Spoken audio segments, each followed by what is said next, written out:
I have built 6 multi-million-dollar businesses from scratch, and when I look at what they all had in common, it blew me away. My name is Kasim. I've had 2 successful exits. I've generated a $10,000,000 net worth, and my goal in life is to help people like you achieve 3x freedom. I call that financial freedom, freedom from limitation, and freedom of purpose. And I want to talk to you about what I see as the common denominator behind successful, specifically successful service-based businesses. First, I solve for traffic before anything else. I will not get into a business or an industry if I don't know where my traffic's coming from. If you're not familiar with the word traffic, it's attention, it's eyeballs, it's visibility.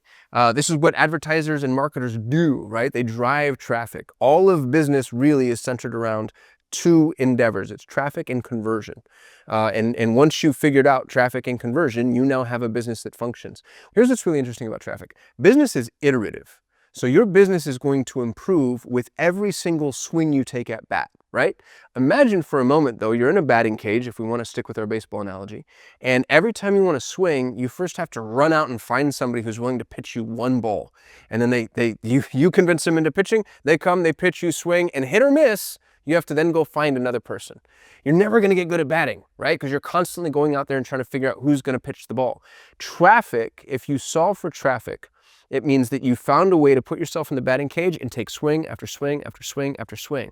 And over time, you're going to get better. And you're going to get better at everything. Onboarding, fulfillment, ascension, service, even dealing with irate and upset customers. The more opportunities you have to iterate within your business, the better your business is going to get. And if you really want opportunities, you have to solve for traffic. Now, I hate paid traffic, which is an interesting thing for you to hear from me because I built the #1 ranked Google Ads agency in the world. And that's why I spent 20 years almost driving traffic and seeing how much money people were spending on traffic. So now when I get into businesses, I refuse to rely on paid traffic. Will I use it? Absolutely. It's a great supplement, great proof of concept, a great place to experiment, but I'm never going to be at the mercy of Meta and Google. Instead, I like things like communities, strategic partnerships, affiliates, organic traffic, social traffic. That's really what I'm doing here. If you think about it, when I build a subscriber base, I'm building a pool of traffic. And I'm doing it without a singular intention. Because once I have a YouTube subscriber base, I can go back to my subscriber base and assuming that they know and trust me, I can sell them just about anything, right? That might be applicable to them. I'm going to have an agency that focuses on nothing but AEO, which is answer engine optimization. I can go to my community. I have a staffing agency. I can go to my community. I have a mastermind. I can go to my community. So when you build a community, you solve for traffic among many, many other things, which is actually a perfect segue. Because one of the other things that every business I've ever been successful in has in common is it's community-based. I have a Montessori agency that has a community element. My Google Ads agency was built around a YouTube community. My mastermind is a community. My real estate investment agency was built on top of a mastermind called Investor Fuse that I didn't even own, by the way. So when you begin relying on community, the interesting thing is you don't have to own that community. You just have to be an active participant in it. My career really started when I joined Digital Marketers Certified Partner Program. I gave Randice $10,000, which is what it cost at the time. They ended up breaking that price down massively. And in exchange for 10 grand, I got to be in this community of people that at the time were at the forefront of all things digital marketing. And the thing that I did in the community that I think really ended up propelling me was I served. Get into a community, get into quite literally any community that's applicable to you and your niche, and give. Give first, give last, give more. Answer questions, provide help, show people what you're learning. If you crack the code on something, share it. Don't try to put it behind a paywall or, the entire concept that somebody's going to steal my idea, that entire frame of mind makes you a bad community member and it's going to hold you back. So if you really want to invest in community, find a way to give more than you're taking and you're going to find yourself rising to the top of that community. And every community can support multiple businesses. So if you want to grow a business without having to be reliant on paid traffic, community is one of the best places to do that. I productized a service. Now, I was never smart enough to crack the e-commerce or SaaS code. I wish I was. I envy those businesses. They look amazing. Everything that I've ever done has been effectively $1 at a time, so to speak. So that's what a service-based business is, right? You give me money and I do a thing. But most service providers keep themselves in a position of not being able to replicate what it is that they're doing. I'm not going to say the word scale because I hate that word with everything inside of me and a passion of 1,000 fires. But what you do want is you want a replicable offering. So instead of just showing up as a consultant saying, oh, I help with finance, or I help with operations, or I help with marketing, what do you need? That's not a replicable model. Instead, start to figure out what it is that people generally need and productize your service. I have 6 multi-million-dollar businesses, and in every single instance, the service was productized. And the way you know when you've done it effectively is when you can productize your service to a level of efficiency that just misses commoditization. When efficiency and commoditization meet, that's when the profitability of your service plummets to zero. So it's this fun experiment of how much can I productize my service without touching commoditization? And if you can stay outside of the commoditization window, let's say, or threshold, that's when there's this apex of profitability. And as soon as you dip into commoditization, which happens kind of naturally, to be honest with you, then your profitability plummets. And very often you find yourself constantly having to it's a push-pull.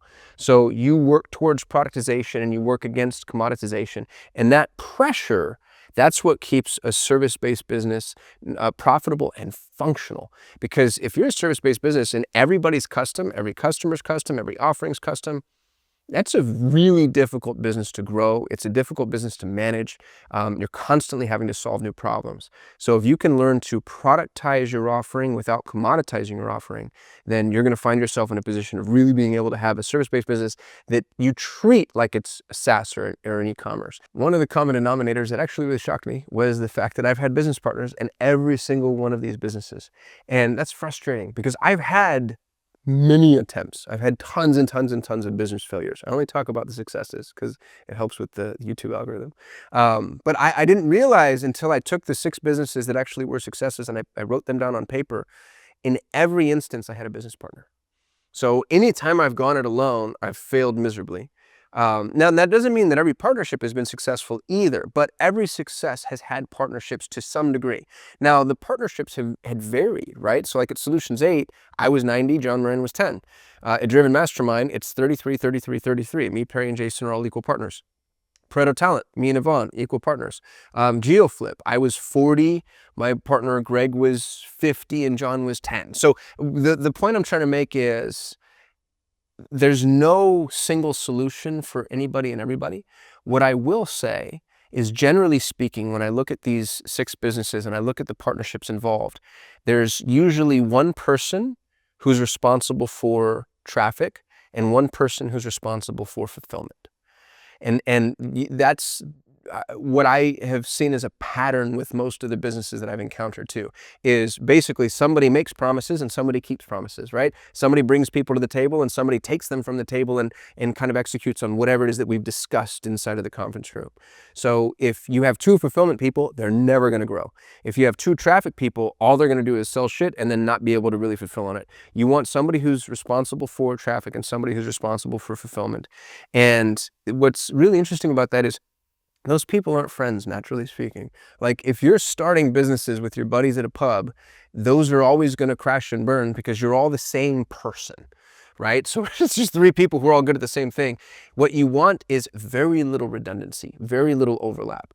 And so what's unique about my business partnerships is, generally speaking, I don't think that I would have found myself in circles with those people outside of us wanting to do productive business endeavors together. And more often than not, the partnership started as something else. So like with GeoFlip, my friend Greg was my client first. I was running his ads and we were starting to see a lot of success. But in order to grow, he didn't really have at the time, or didn't want to invest in what an agency would cost. And I wanted to participate, but I didn't have the money to invest in real estate. So we were like, hey, why don't we partner on this? And I took a minority share of the business and we really started to grow something special. Solutions 8, John Moran started as an employee. And he was such a valuable asset. I had to slap golden handcuffs on him because I didn't want to lose him. My business partner in Pareto, Yvonne, he started as my executive assistant. And once we sold Solutions 8, I loved working with him. He's unbelievably adept and capable. And so I was like, hey, dude, let's do more stuff together. But the idea that you're going to meet your business partner in a dorm room, I think is flawed.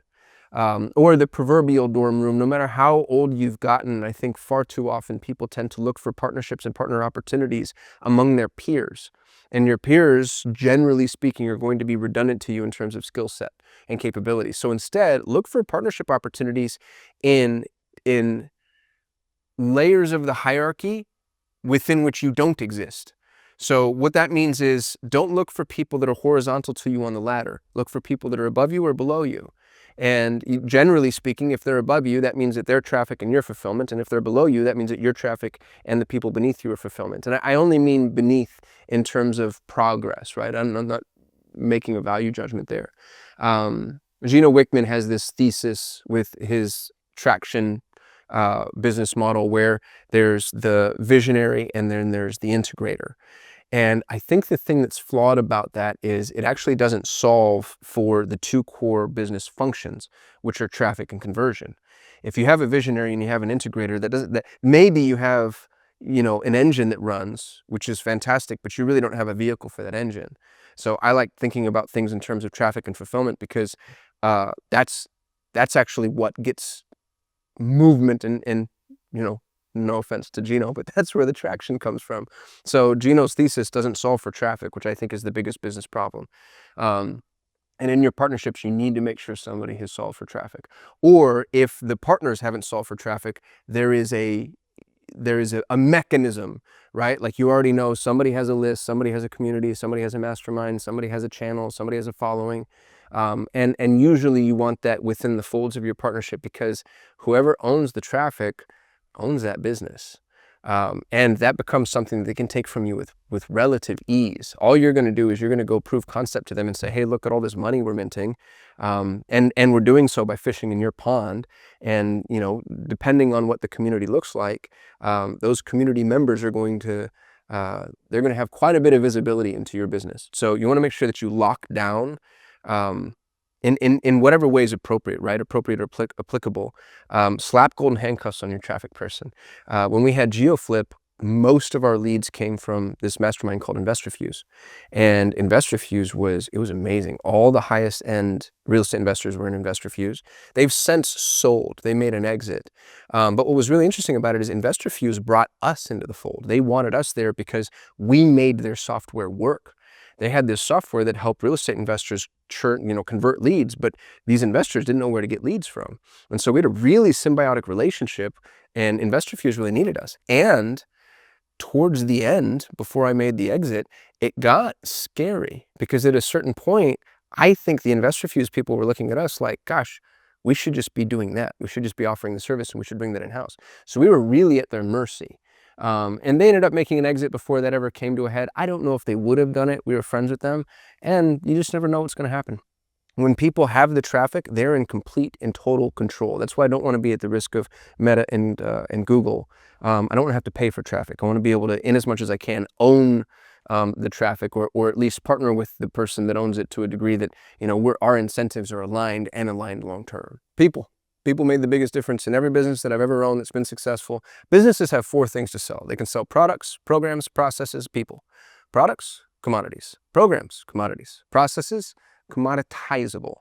People. People are the only thing in the slate of business opportunity that are not commodities. And interestingly, most businesses treat people like commodities, which I think is a catastrophic error, because the best you have available to you at that point is to build Quicken Loans. And who wants to own that or work there? People are miracles. They're literal miracles. And I mean the word literal, not the way a millennial would use that word. I mean it in the likelihood of the human person is so impossibly hard to even begin to fathom. And when you approach people from that paradigm, you begin utilizing them in your business the right way. There are no two people that are the same. There are no two assets that are the same, so we shouldn't treat people as though they're the same. And what's frustrating about that is when you're taught to build businesses, you're taught to build businesses so that the process is what's unique, and the person just comes in and becomes a hamster on a wheel of your process.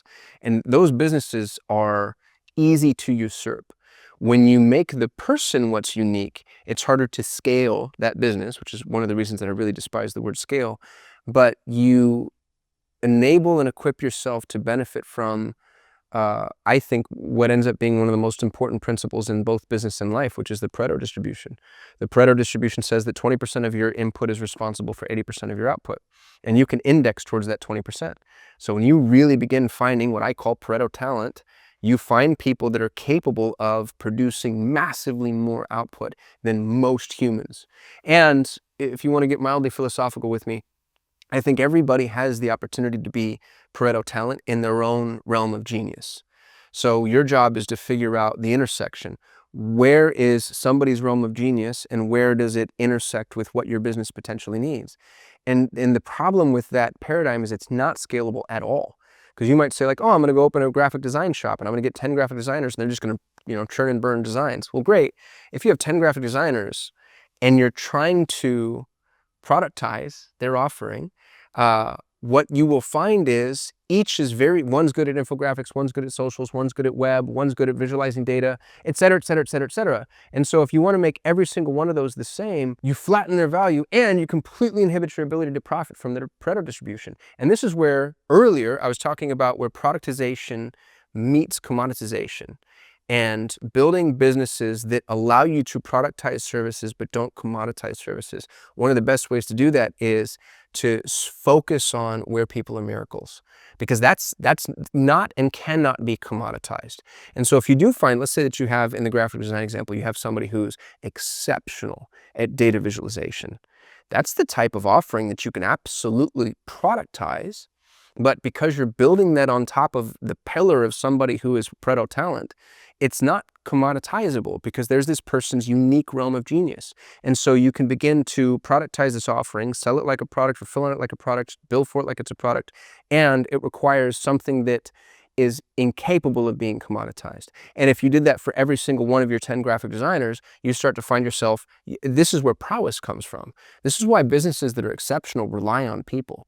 Every business that has been truly extraordinary, every business that's, moved the needle on an anthropological scale and changed the way that we function as humans, has relied on a very small group of people. And I mean, if you look at like Amazon, Apple, Google, I hate to evoke Meta because I hate Mark Zuckerberg so much. I think he's a petulant child thief. And he did something that nobody else has been able to do. And it all came from a microcosm of individuals. Like, adjusted for margin of error, it was, a literal fraction of the participants have produced insane results. And you can benefit from that too in your business if you're willing to invest in people and look at where people become miracles. And if you just want churn and burn hamsters on wheels, I think especially in the world of AI, you're not only going to be sorely disappointed, I don't think you're going to have a business anymore. Pre-AI, there was a place for those businesses. It's more or less Burger King, right? It's like, I know when I go to Burger King, I'm going to get a mediocre burger for a fair price, let's say. And what's interesting about Burger King is, unless you're, the corporate overlord, there's nobody in that value hierarchy that's going to profit any longer, right? So I'm not saying that commoditization isn't profitable, but it's only profitable for people that are on the extreme top and have a massive amount of capital and or assets. That's not you or me, I'm assuming. And so if you want to profit, you need to take yourself outside of commoditized structures. And the only way that I see to do that, and I'd love to be challenged on this, is people. Go find people. Find where they're miracles and equip them to be miracles, or you're going to get eaten alive by AI. Okay, this one has one exception. I've built 6 multi-million-dollar businesses, and 5 of them were started with little to no money. And I mean like zero startup capital. We started Pareto Talent with 0 startup capital. We started Driven Mastermind with 0 startup capital. We started Solutions 8 with 0 startup capital. We started GeoFlip with, I think, a couple $1,000s in startup capital. Fair Property Buyers, a couple $1,000s in startup capital. Needle Marketing cost me $250,000 to build. And it wasn't profitable for 2.5 years because I was climbing a ladder that was propped against the wrong wall. Generally speaking, I actually think that money puts you at a disadvantage, which I know sounds, first of all, it's like easy for the rich guy to say, and sounds counterintuitive. The thing about investment capital, though, is it allows you to glaze over inefficiencies. So when you have money, you can throw money at problems and you can solve problems that otherwise would still be a problem. So if I didn't spend the money, this thing would still be a problem. And if you think about the business as a machine, you're buying efficiency where you should be building efficiency. What I really like about bootstrapping businesses, and to this day, I have a $10 million net worth, I still build businesses from the ground up with nothing. with little startup capital. And then the business is only allowed to eat what it kills. So as the business produces revenue, then that revenue goes back into the business and you build the business using the money the business can generate. And when you do that, you have a functional asset. You have an asset that you know can produce what it needs to survive, and the mechanisms that participate in that production are all organic. They're natural to the business process. When you have a bunch of money, and I've seen this over and over and over, I've made the mistake and I've seen other people make the mistakes, you artificially juice various facets of the business without even realizing that you're doing it. So using one of my early examples, which is traffic, like I always solve for traffic first. Well, you can go to buy traffic. And so now you have this business mechanism and you're paying for the traffic and you think to yourself like, oh, this is a functional business. Well, what happens when I stop paying for the traffic? Or what happens if I really take a look at the cost of the traffic in comparison to what the business can produce naturally and begin to realize that the lifetime value of the customer can't justify my cost per acquisition. But I don't realize that because I'm not looking at the traffic cost as a traffic cost. I'm just looking at it as startup capital. And this is true for anything. This is true for, onboarding or fulfillment or ascension. Anything that you pay to enhance, it's a steroid inside of your business. And the minute it stops, the business stops functioning. Or you, just like steroids, you put yourself in a position where you're actually over-engineering certain facets of your business. So I'm not saying this is always the case. I'm saying it's the case for me. 5 out of 6 of my successful businesses have had, less than, call it $5,000 in startup capital. The one where I really did invest a significant amount of money failed miserably for 2.5 years. And it wasn't until I really kind of went back to the drawing board that I was able to rebuild it from the ground up. And I rebuilt it with this sort of paradigm in mind. Start from zero. If you're at zero, there's something about that that's a blessing, because every success you experience, is organically achieved, and you're not building a business that isn't going to be able to sustain itself. I sold dollars at a discount. It's still what I do. That's what everybody who's predictably successful does, with a few exceptions. Like Gucci and Prada bags, Mercedes-Benz, therapy. There are quite a few businesses out there that operate off of a value proposition that isn't necessarily leverage. And there's nothing wrong with that. However, my opinion is the predictability of their revenue is limited to market factors that are outside of their control. So you can sell a lot of things. You can sell, prestige and security and influence and love, sex, friendship, warm and fuzzies. And all of those things are outside of your ability to control in their entirety. What I really like about selling dollars at a discount, and all I mean by that, by the way, is like if you look at Solutions 8, I had a Google Ads agency. If you let me manage your money, you give me a little money, I give you more money in return. I had GeoFlip, which is real estate lead generation. You give me money, I give you leads, those leads become more money. I have Pareto Talent, which is executive assistant staffing. You give me money, I give you a resource who makes you more money or saves you time, which is worth much, much, much more money. So it's always dollars at a discount. There's always a direct line of sight as to how what it is that I'm doing is alchemizing. The input becomes alchemized against the output, and you're giving me less than I'm giving you back. Not all businesses are built that way, and that's okay. The reason I like building businesses that function in that manner, where the leverage is obvious and very linear, they're anti-fragile, to use Nassim Nicholas Taleb's verbiage.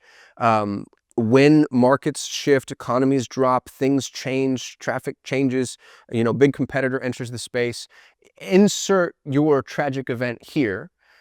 If you're selling dollars at a discount, you actually become a lifeline to a business. If you're anything else, if you're a vanity purchase or even a purchase that's, preventative, let's say, regardless of what it is you're selling, if I can't directly connect the input to the output value proposition, you're instantly on the chopping block.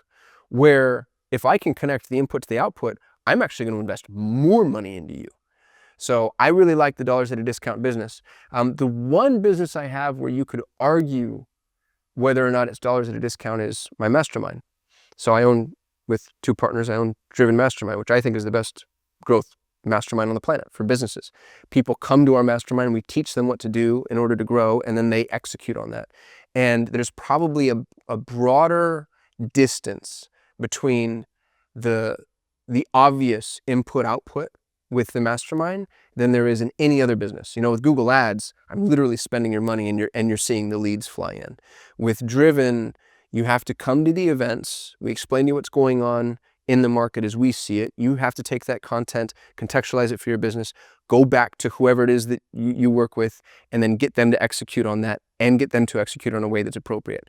So there's a couple of steps between the input and the output. And I'm offering you that example because I want you to do the same thing with your business. I want you to look at what it is that you're offering and ask yourself, what's the distance between the input I'm offering and the customer's desired end result? If you're creating social assets for people, let's say, you know, you're somebody who creates social media content, the customer's desired end result is probably monetary.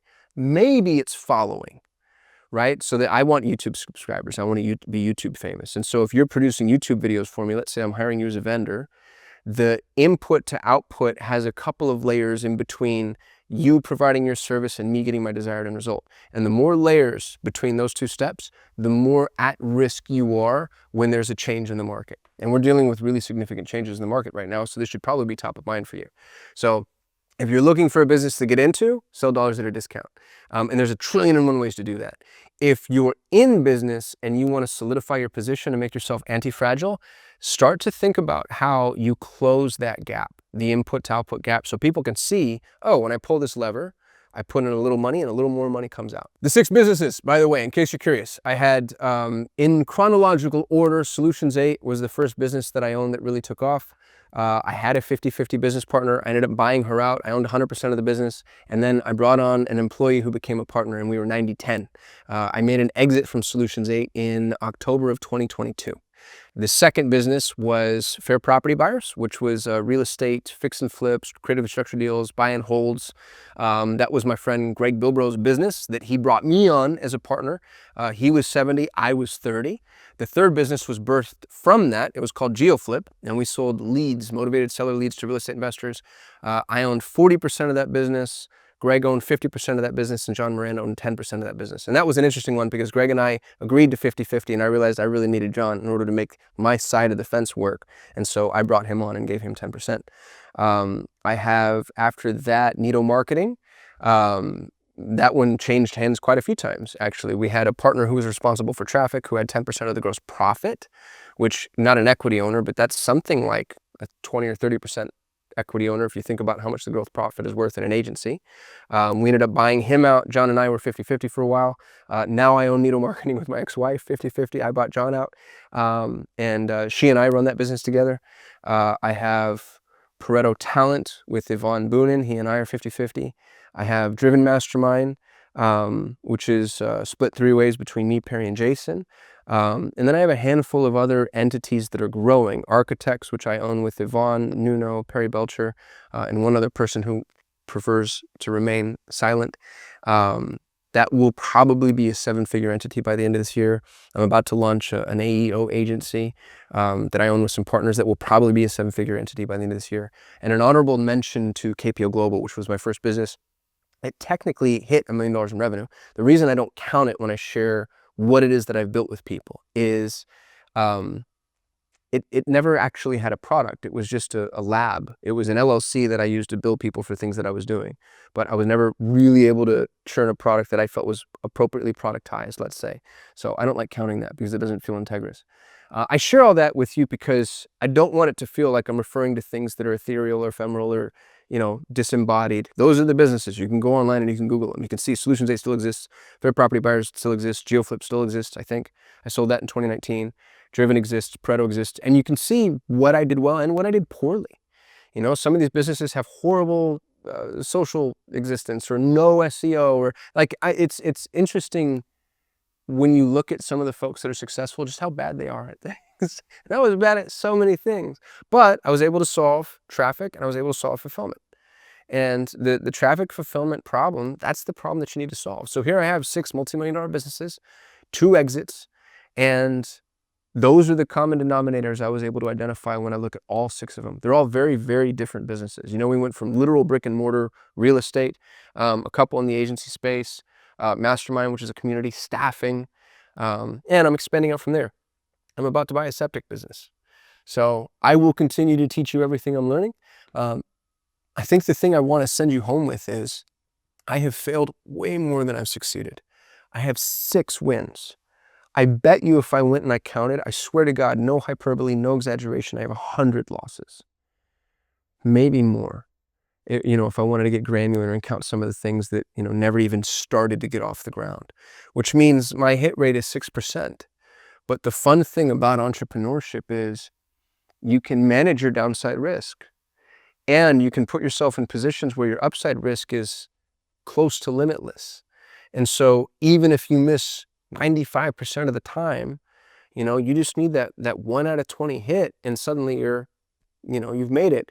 And the more money I have, the more time I have, and the more resources I have, the more businesses I've been able to start. So the majority of my successes came after I made my very first million.